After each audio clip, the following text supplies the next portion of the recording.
Brought to you by ITIL.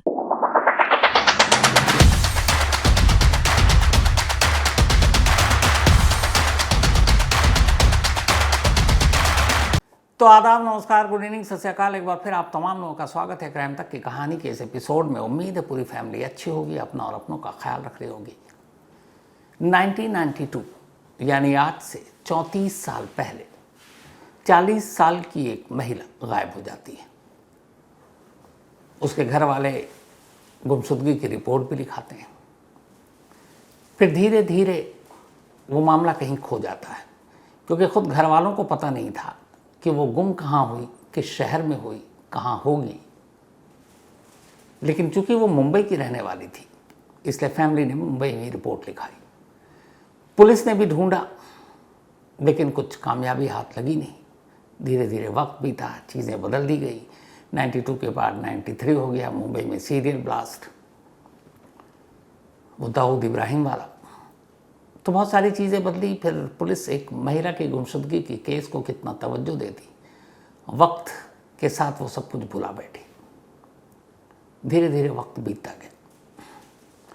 इधर मुंबई से दूर अहमदाबाद में एक घर, और उस घर में एक भरा पूरा परिवार रहता है। जिंदगी में सब कुछ ठीक ठाक चल रहा है। घर का जो मुखिया वो एक छोटा मोटा बिल्डर, जो छोटे छोटे कंस्ट्रक्शन के काम करता था, नाम शमशुद्दीन। शमशुद्दीन की पत्नी, उसके बच्चे, उसके भाई भाभियाँ, पूरा भरा पूरा परिवार था। लेकिन 2010 के बाद अचानक इस फैमिली में कुछ अजीब सा एक चीज़ महसूस करते पूरी फैमिली वाले। कभी कोई बीमार पड़ जाता, कभी अचानक कोई अजीब हरकतें करने लगता, रात को लोगों को घर के अंदर डर लगने लगता, कुछ लोगों को सपना आता कोई भूत है वो उन्हें मार देगा। पर बाकी घर वालों को जब ये बताया गया तब सबने कहा कि ये सब वहम है, कुछ नहीं होगा। धीरे धीरे वक्त बीता, लेकिन घर वालों का डर दूर नहीं गया। उन्हें हमेशा एक सपना आता कि एक कोई लड़की है या महिला है जो उनसे बदला लेना चाहती है, उन्हें मारना चाहती है, और वही इस घर के अंदर अजीब अजीब हरकत कर रही है। कई लोगों को तो घर के अंदर अजीब अजीब आवाज़ें सुनाई देने लगी। अब घर के अंदर मर्द भी, औरतें भी, बच्चे भी। जब घर के अंदर बातें होती तो बच्चों तक पहुंची। अब बच्चे भी डरने लगे। अंधेरा होते ही पूरा घर ही अपने घर के अंदर ही डरने लगा। पर फिर भी अभी तक वो वहम मान रहे थे। लेकिन 2012 के बाद कुछ और चीज़ें हुई। 2012 के बाद अचानक घर में एक बीमार पड़ा, उसकी मौत हो गई। उसके कुछ वक्त के बाद उसी घर में एक और मौत हो गई। फिर 2015 एकदम ठीक ठाक हट्टा कट्टा घर का मालिक शमशुद्दीन एक रात सोया, सुबह उठा तो लोगों ने देखा, मतलब वो क्या उठा ही नहीं। जब देर हो गई, उठा नहीं, तो घर वालों ने जाकर उसे जगाने की कोशिश की, कोई हरकत नहीं। डॉक्टर के पास ले गए, पता चला शमशुद्दीन की भी मौत हो गई। शमशुद्दीन का पोस्टमार्टम हुआ तो पता चला दिल का दौरा पड़ने से मौत हुई थी। शमशुद्दीन की एक और रिलेटिव जो बराबर में रहती थी, एक रोज़ अचानक उसकी मौत हो गई। शमशुद्दीन का एक दोस्त, वो भी ठीक ठाक हट्टा कट्टा, उसकी मौत हो गई। अब 2 साल के अंदर जब 4-5 मौत हो गई इस घर और घर के जानने वालों की, तो घर वालों को लगा कुछ गड़बड़ है। सपना वैसे ही उन्हें आ रहा था, अब क्या करें। तो शमशुद्दीन के मौत के बाद घर वालों ने कहा कि इस घर को छोड़ देते हैं, क्योंकि इस घर से अजीब अजीब आवाज़ आती है, रात को डर महसूस होता है, और सपने आ रहे हैं कि तुमको सभी को, इस घर में रहने वालों को एक एक कर मार देंगे।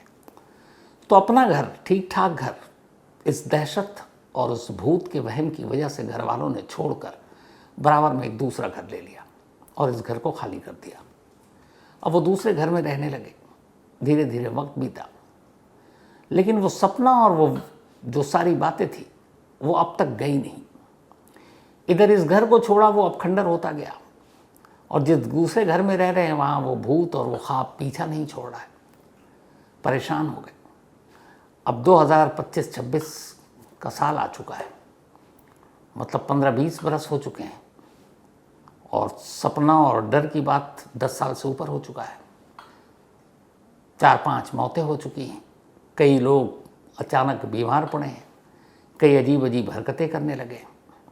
घर वालों को पक्का लगा कि कुछ भूत का साया है उस घर में और उससे अब छुटकारा पाना चाहिए।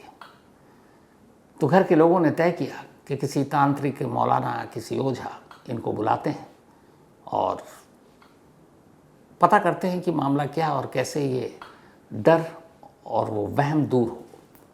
तो उन्होंने तंत्र मंत्र का सहारा लिया। तांत्रिक आया, उन्होंने पूछा, सवाल जवाब होता रहा, उन्होंने बताया किस तरह का डर, किस तरह के सपने, ये सारी बातें होती रही। वो जवाब देते रहे, फिर वो जैसा कहता रहा वो लोग करते रहे। तंत्र मंत्र, जादू टोना, दुआएं सब होती रहीं।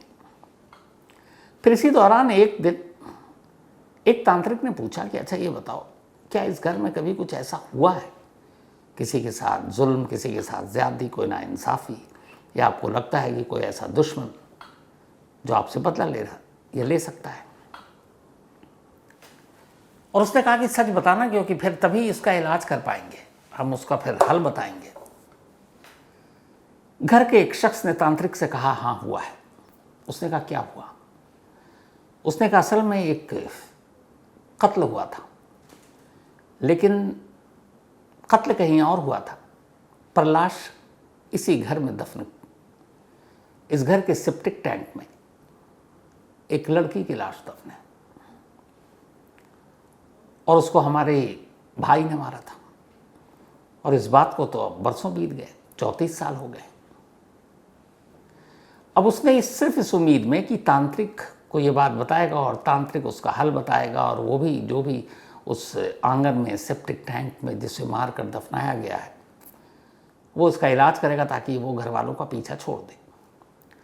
और फिर इस उम्मीद में भी कि जिसने कत्ल किया वो 2015 में उसकी खुद मौत हो गई है, तो अब तो पीछा छोड़ दे। जिस कातिल ने कत्ल किया उससे तो बदला ले लिया। जो उसका एक दोस्त जो इस कत्ल में शामिल था उसकी भी मौत हो गई, तो उसको भी भाई अब तो बख्श दो। जिस घर में कत्ल किया गया था उस घर की जो मालकिन है उसकी भी मौत हो गई है। तो उसके कत्ल से जुड़े जितने कैरेक्टर थे एक को छोड़कर सभी की मौत हो चुकी, लेकिन पूरा घर परेशान है। सिर्फ एक भाई है जो अभी तक बचा है, हालांकि उसने कत्ल नहीं किया, लेकिन कत्ल के बाद लाश को छुपाने में उसने मदद की थी। तब ये बात उसने तांत्रिक को बताया। इस दौरान में हुआ ये कि जब तंत्र मंत्र घर के अंदर होने लगा, एक मोहल्ले में इस तरह की चीज़ें, कोई तांत्रिक आया और इस तरह की चीज़ें हों, तो आस पड़ोस के लोगों की भी नज़र पड़ती है। और ये तंत्र मंत्र ऐसी चीज़ें हैं जो रात के अंधेरे में की जाती हैं, तो वो धूप बत्ती और बाकी सारी चीज़ें। तो कुछ पड़ोसियों को भी शक हुआ, और उन्हीं पड़ोसियों में एक मुखबिर भी था जो पुलिस को जानता था, पुलिस के लिए काम करता था। उसने पुलिस से कहा कि अचानक हमारे पड़ोस के घर में एक अजीब तरह की तंत्र मंत्र की चीज़ें चल रही हैं और लोग डरे हुए हैं, और इस परिवार में कई मौत हो चुकी है, वो मौत भी अब शक के घेरे में है, तो इसकी आपको जांच करनी चाहिए। अब अहमदाबाद की क्राइम ब्रांच को ये खबर मिली उस मुखबिर से। क्राइम ब्रांच की टीम को भी अजीब लगा कि एक पढ़ी लिखी बस्ती में इस तरह के तंत्र मंत्र की चीज़ें चल रही है, तो मामला है क्या? अब सादी वर्दी में पुलिस वालों ने उस घर के ऊपर नज़र रखनी शुरू कर दी। जब नज़र रखनी शुरू की तो उन्होंने पाया कि मुखबिर की खबर सही थी। यहाँ कोई तांत्रिक आता है और कुछ अजीब तरीके के तंत्र मंत्र करता है। फिर एक रोज़ मौका देखते ही पुलिस ने उस तांत्रिक को बुलाया पूछताछ के लिए, और उसने कहा कि सच सच बताओ कि इस घर में ये तंत्र मंत्र, जादू टोना तुम किस लिए कर रहे हो और क्यों कर रहे हो और क्या वजह है जो कर रहे हो। तांत्रिक सच बोल बैठा। उसने कहा साहब, इस घर के एक शख्स ने मुझे बताया कि यहाँ एक लाश दफन है, और 34 साल पुरानी बात है। 34 साल से इस घर के आंगन के सेप्टिक टैंक में एक लाश दफन है, और इस घर के लोगों को पिछले कुछ सालों से अजीब अजीब सपने आ रहे हैं और ये डर रहे हैं, और उन्हें ऐसा लगता है कि मरने वाली उनके सामने खड़ी है। तो यहाँ तक कि रात को लोग अपने बेडरूम से बाहर निकलने से भी डरते हैं, वॉशरूम तक जाने से डरते हैं। और फिर इस घर में कई ऐसी चीज़ें हुई, कुछ बीमार पड़ गया, कोई ठीक ठाक था, अचानक उसकी मौत हो गई। तो जब ये सारी चीज़ें एक साथ होने लगी तो उन्हें यकीन हो गया कि कुछ तो है और कोई बदला लेना चाह रहा है, और वो भाई भूत है। जिसका कत्ल हुआ है। अब जैसे ही पुलिस को ये बात पता चली तांत्रिक से, तो अब सवाल ये कि सिर्फ तांत्रिक के कहने पर कैसे यकीन किया जाए, और दूसरा भूत प्रेत कानून की किताबों में तो कहीं जिक्र नहीं है। तीसरा 34 साल पहले पुलिस ने आस पड़ोस के लोगों से पता करना शुरू किया, भाई आस पड़ोस में कोई लड़की गायब है, कोई महिला गायब है, तो बताओ पुराने रिकॉर्ड खंगाले गए 1992 के। बट उस वक्त ऐसी कोई मिसिंग कंप्लेंट भी नहीं मिली। इस परिवार के लोगों के रिश्तेदारों की भी पूरी कुंडली चुपचाप से निकाली गई कि कोई ऐसी मौत हुई हो जिसको दबाया गया या कोई गायब हुआ। कहीं पुलिस में कंप्लेंट, कोई कामयाबी नहीं मिली। मतलब कहीं कोई गायब नहीं, कोई गुम नहीं, कोई पुलिस में कंप्लेंट नहीं। लेकिन तांत्रिक बता रहा है कि 34 साल से इस घर के अंदर एक लाश दफन है। अब पुलिस क्या करे? तब पुलिस ने आखिरकार इस घर में रहने वाले इकबाल नाम के एक शख्स को पूछताछ के लिए बुलाया। इकबाल शमशुद्दीन का छोटा भाई था, वही शमशुद्दीन जिसकी 2015 में दिल का दौरा पड़ने से मौत हो गई। और उसने उससे पूछा कि ये तुम तंत्र मंत्र क्यों कर रहे हो? इकबाल घबरा गया, क्योंकि उसे उम्मीद नहीं थी कि पुलिस तक ये बात पहुंचेगी। उसने फिर यही कहा कि साहब हम लोगों को अजीब अजीब आवाज़ें आती हैं, अजीब अजीब तरह से घर के लोगों को कोई डरा रहा है, हमें खुद पता नहीं, तो हमने इसीलिए तांत्रिक तंत्र मंत्र और झाड़ फूक कराकर सब कुछ ठीक करने की कोशिश की। यहाँ तक कि इस डर और दहशत की वजह से हमें अपना घर छोड़ना पड़ा, और वो घर कई सालों से खाली, अब लोग उसे भूत बंगला तक कहने लगे। तो घर है, अब भूत बंगले के चक्कर में खाली है, तो एक बार वहाँ से वो दहशत और डर दूर हो जाए तो हम सब वापस अपने उस घर में लौट आए। बस इसीलिए तांत्रिक को बुला रहे हैं। फिर पुलिस ने कहा कि नहीं, तांत्रिक से तो तुमने ये कहा कि यहाँ एक लाश दफन है, क्योंकि तुम लोगों को उसका उपाय करना था और उसके लिए तुमने सच बोल दिया। तब पहली बार इकबाल घबराया और उसने कहा हाँ ये सच है, घर के आंगन में एक लाश दफन है। अब इकबाल के कहने पर भी एक कत्ल का केस दर्ज तो हो नहीं सकता, क्योंकि 34 साल पुराना मामला है, लाश या लाश के सबूत भी मिलने ज़रूरी है। ये बात अभी पिछले महीने 30 अप्रैल के आसपास की है। तो जब खुद इकबाल ने ये माना, तांत्रिक बोल चुका है, घर में कई हादसे हो चुके हैं, आज के दौर में कोई सिर्फ वहम की खातिर अपना अच्छा खासा घर छोड़ दे, घर को वीरान छोड़ दे, ये बात भी खटक रही थी। तब पुलिस ने तय किया कि चलो इस घर की खुदाई करते हैं। जेसीबी मशीन मंगाई गई और इस घर के आंगन की खुदाई की गई, जहाँ पर सेप्टिक टैंक हुआ करता था। कई घंटे तक खुदाई चली। कई घंटे की खुदाई के बाद मिट्टी से पुलिस को कुछ सबूत मिले। 5 इंसानी दांत और हड्डियों के चंद टुकड़े। दांत देखकर साफ पता चल रहा था कि ये इंसानों के दांत हैं। हड्डियों के टुकड़े भी पुलिस ने अपनी कस्टडी में लिया। अब ये तो तय था कि यहाँ पे कोई लाश थी, क्योंकि सबूत अंदर से बाहर आ चुके थे। लेकिन ये लाश किसकी है, कौन है वो, ये कैसे इस्टेब्लिश किया जाए? क्योंकि जिसे मारा गया पहले उसकी आइडेंटिटी तो हो कि वो है कौन, और बिना डीएनए के कैसे पता करेंगे? तो फिर पूछताछ हुई। तब इकबाल ने कहानी सुनाई, और जो पूरी कहानी थी वो कुछ यूं थी। 1987-88 का दौर रहा होगा, 1987-88। अहमदाबाद का रहने वाला शमशुद्दीन, जो एक छोटा मोटा बिल्डर था, तब मुंबई में नौकरी किया करता था। बल्कि नौकरी किया, यही अपना काम किया करता था, कंस्ट्रक्शन का। और मुंबई में रहने के दौरान ही उसकी मुलाकात एक लड़की से हुई जिसका नाम था फरजाना। फरजाना भी थी गुजरात की, अहमदाबाद की, लेकिन फैमिली सेटल हो गई मुंबई, तो वो भी चली गई। तो मुंबई में दोनों की मुलाकात हुई, शमशुद्दीन और फरजाना की। मुलाकात के बाद दोनों में दोस्ती हुई, फिर दोनों में प्यार हो गया। अब चूंकि शमशुद्दीन मुंबई में ही रहता था, वहीं काम करता था, तो उसने अपना किराए पर एक अपार्टमेंट ले रखा था। कुछ वक्त के बाद अब फरजाना उसी के साथ उसी अपार्टमेंट में लिव इन में रहने लगी। 1987-88 की बात है, तब भी लिव इन हुआ करता था। हालांकि शमशुद्दीन की शादी हो चुकी थी और उसकी वाइफ अहमदाबाद में थी, और ये बात फरजाना को मालूम थी। अब दोनों लिव इन में रहने लगे। करीब 4 साल इनके रिश्ते को हो गए। इन 4 सालों में अब फरजाना ने, जो कि एक बीवी की तरह रह रही थी शमसुद्दीन के साथ, धीरे धीरे उसने अपने बीवी होने का हक मांगना शुरू कर दिया। उसने कहा, जो कुछ तुमने अपनी पहली बीवी को जो प्रॉपर्टी या बाकी चीज़ें दी है, उसके नाम की है, जो जेवर दिए है, मैं भी हकदार हूँ, क्योंकि मैं भी तुम्हारी बीवी की तरह रहती हूँ, तो मुझे भी प्रॉपर्टी में वो हिस्सा चाहिए। शुरू में शमसुद्दीन उसको टरकाता रहा, लेकिन ये बात बनी नहीं, और अब जब भी मिलते दोनों में इस बात को लेकर झगड़ा होता। अब शमसुद्दीन फरजाना से पीछा छुड़ाने की कोशिश करने लगा, लेकिन फरजाना अड़ी हुई थी कि मुझे भी प्रॉपर्टी में हिस्सा चाहिए जो तुम्हारी पहली बीवी को मिला है।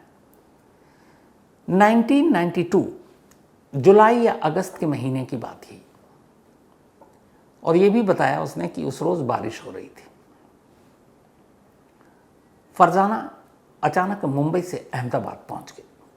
अहमदाबाद पहुंचने से पहले उसने शमसुद्दीन को खबर कर दी थी कि मैं अहमदाबाद आ रही हूँ, तुमसे मिलूंगी, और इस बार फाइनल है कि तुम कुछ प्रॉपर्टी मेरे नाम करोगे जो तुम्हारी जिस तरीके से पहली बीवी के तुमने नाम कर रखा है, और वरना मैं तुम्हारे घर पहुंच जाऊंगी, हंगामा कर दूंगी। शमसुद्दीन डर गया। उसने कहा, अच्छा तुम आओ। वो गया स्टेशन, उसे लेने आया। लेने के बाद अब वो उसे अपने घर ले जाने की बजाय अपने एक दोस्त के घर वहाँ ले गया। वहाँ ले जाने के बाद उसने उसे समझाने की कोशिश की, लेकिन फरजाना इस बार ठान कर आई थी कि वो फाइनल बात करके जाएगी और अपना हिस्सा लेकर जाएगी। इसी बात को लेकर दोनों में झगड़ा हो गया। इस झगड़े के दौरान गुस्से में शमसुद्दीन ने फरजाना का गला घोंट दिया। फरजाना की मौत हो गई। अब जब मौत हो गई तो शमसुद्दीन घबराया, क्या करे। जिस दोस्त का घर था वो एक महिला थी, शलिया बीवी नाम, तो घबरा गया, क्या करे। तब उसने अपने भाई इकबाल और अपने एक दोस्त अब्दुल को इस बारे में खबर दी। उसने उन दोनों को घर बुलाया जहां उसने कत्ल किया, और बोला, इस तरीके से मेरे हाथ से ये कत्ल हो गया क्योंकि ये आ गई थी, मेरे घर पहुंच जाती, मेरा घर टूट जाता, प्रॉपर्टी में हिस्सा मांग रही थी, तो अब ये बताओ कि क्या करें। फिर ये तय हुआ कि उस वक्त उसके घर के ज़्यादातर लोग कहीं और थे, किसी फंक्शन में गए हुए थे। तो उसने कहा कि चलो अपने घर में इसे दफना देते हैं। घर के आंगन में एक सेप्टिक टैंक बनाना था जो रुका हुआ था। उसने उसी रात मजदूरों को बुलाया और कहा, घर के अंदर गड्ढा खोद दो सेप्टिक टैंक के लिए। मजदूर आके उन्होंने गड्ढा खोद दिया। इसके बाद अब्दुल, इकबाल और शमसुद्दीन तीनों ने मिलकर फरजाना की लाश उस घर से निकाली और अपने घर ले गए। अपने घर ले जाने के बाद उन्होंने उसे उसी सेप्टिक टैंक में घर के आंगन में दफना दिया, मट्टी वट्टी बराबर कर दी, और फिर सब अपने अपने रास्ते हो लिए। इधर मुंबई में फरजाना जब गई और लौटी नहीं, 1-2 दिन हो गए, तो घर वालों को फिक्र हुई। उन्होंने मुंबई के पुलिस स्टेशन में जहाँ वो रहते थे रिपोर्ट लिखा दी। अब मुंबई पुलिस उसे मुंबई में ढूंढ रही, और कोई खबर नहीं। उस वक्त मोबाइल और सीसीटीवी कैमरे ये सब तो होते नहीं थे कि जिससे सुराग मिले। और दूसरा कि फरजाना और शमसुद्दीन के रिश्ते के बारे में या शमसुद्दीन के बारे में फरजाना के घर वालों को भी कोई जानकारी नहीं थी। तो जब शमसुद्दीन की जानकारी नहीं, तो ये भी पता नहीं कि वो कहाँ रहता, उसका घर कहाँ है। तो इसी वजह से मुंबई पुलिस ने कभी अहमदाबाद का रुख ही नहीं किया। वो मुंबई में ढूंढती रही, हर जगह उसने तस्वीरें सर्कुलेट कर दिया, लेकिन फरजाना मिली नहीं, और धीरे धीरे वक्त बीता, फरजाना को पुलिस भूल गई। अब इधर फरजाना शमसुद्दीन के आंगन में दफन है। अब शमसुद्दीन अपने परिवार के साथ उसी घर में रह रहा है। शमसुद्दीन और उसके भाई को ये पता है कि इस आंगन में एक लाश है। फिर धीरे धीरे वक्त बीतने के साथ घर में अजीब अजीब चीज़ें होने लगी, आवाज़ें आने लगी, लोग डरने लगे, सपने आने लगे। तो इसी बीच में शमसुद्दीन ने अपने घर के कुछ लोगों से भी ये बात शेयर की कि इस तरीके से इस घर में एक लाश दफन है, पर कोई किसी को बताएगा नहीं।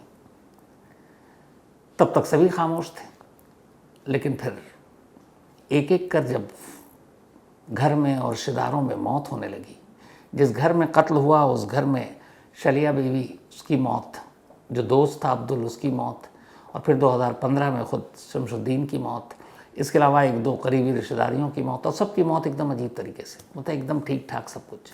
हालांकि हो सकता है ठीक ठाक आदमी को भी दिल का दौरा पड़ने से मौत हो जाती है, लेकिन जब एक सारे मौत होने लगे और घर के लोग बीमार होने लगे और अजीब अजीब सपने आने लगे, तब लोगों को लगा कि शायद ये सब कुछ उस आंगन में दफन लाश की वजह से है जो भूत बनकर बदला ले रही।